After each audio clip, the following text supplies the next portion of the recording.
নমস্কাৰ বন্ধু বান্ধৱীসকল, মোৰ চেনেললৈ পুনৰবাৰ স্বাগতম জনাইছোঁ।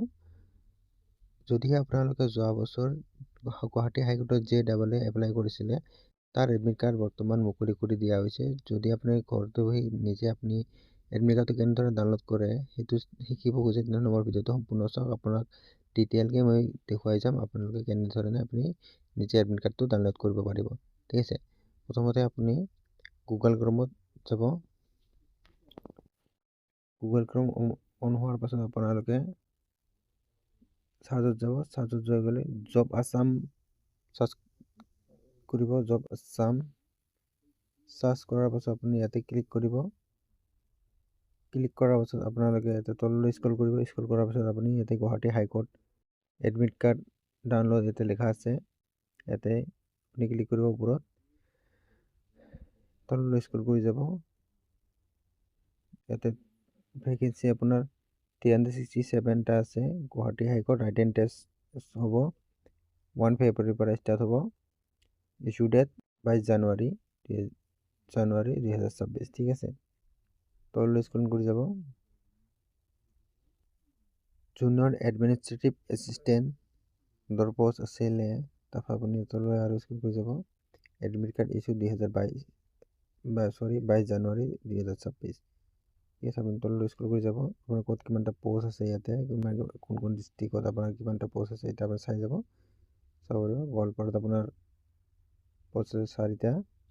ইয়াতে আপোনাৰ 4 তললৈ স্ক্ৰল কৰি যাব। ছাবজেক্টবিলাক চাই ল'ব আপোনালোকে। জেনেৰেল ইংলিছ আপোনাৰ 50 মাৰ্ক।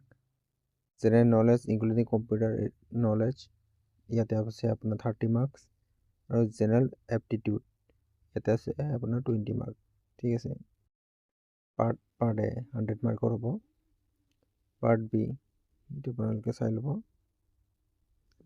কৈছে লিংগ candidate must be score in 40%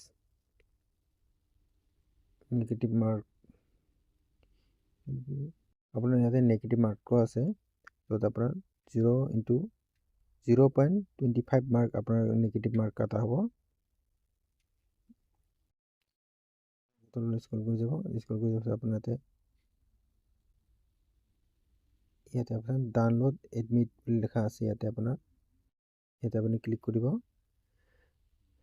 click কৰাৰ পাছত আপুনি ইয়াতে এই নিৰ্গতৰ পেজ খোল খাই যাব। ঠিক আছে, আপোনালোকে নিজৰ ৰোল নম্বৰটো প্ৰথমত ওলাব লাগিব। নিজৰ ৰোল নম্বৰটো ওলাবৰ কাৰণে আপুনি ইয়াতে তলত দেখা আছে এইটো search your roll number in click. ইয়াতে আপোনাৰ চাৰ্চ ৰোল নম্বৰ আছে, ইয়াতে আপুনি ক্লিক কৰিব। ক্লিক কৰাৰ পাছত আপুনি ইয়াতে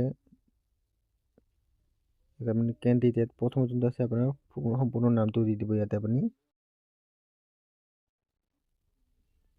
নামটো সম্পূৰ্ণ দি দিব। তাৰপিছত তলত আপোনাৰ ফাদাৰ নেমটো দি দিব। ইয়াতে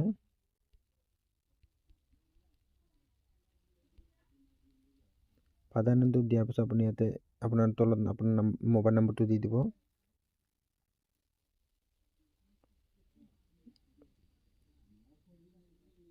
মোবাইল নম্বৰটো দিয়াৰ পিছত আপুনি ইয়াতে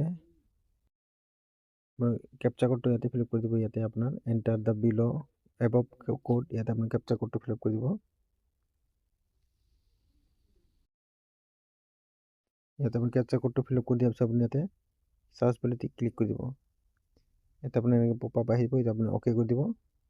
অ'কে কৰি দিয়াৰ পিছত আপুনি ইয়াতে তলত আপোনাৰ ৰোল নম্বৰ বুলি লিখা ওলাই যাব। এতিয়া আপুনি কপি কৰি ল'ব ৰোল নম্বৰটো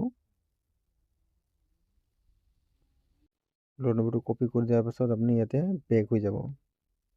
ঠিক আছে, বেক কৰি আপুনি যাই দিব প্ৰথম পেজলৈ। আপুনি আকৌ আহিব। ঠিক আছে, এইটো পেজত আপুনি আকৌ আহিব।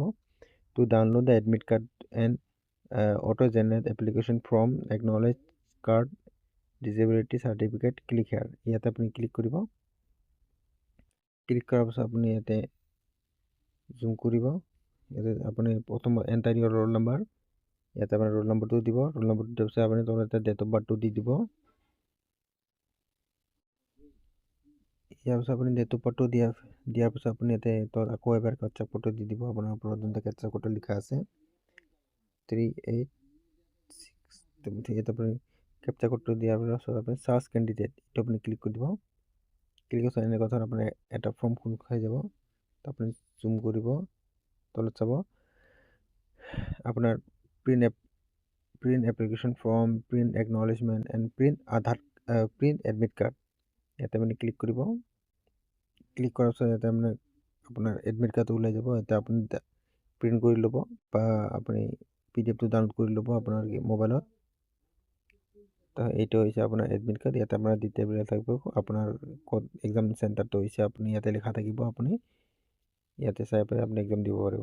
আশা কৰিছোঁ মোৰ ভিডিঅ'টো ভাল লাগিছে আৰু আপোনালোকে বেষ্ট অফ লাক। আপোনালোকে যেন এক্সামখন ভালকৈ দিয়ে আপোনালোকে। ধন্যবাদ আৰু লাইক শ্বেয়াৰ ছাবস্ক্ৰাইব কৰি দিব মোৰ ভিডিঅ'টো।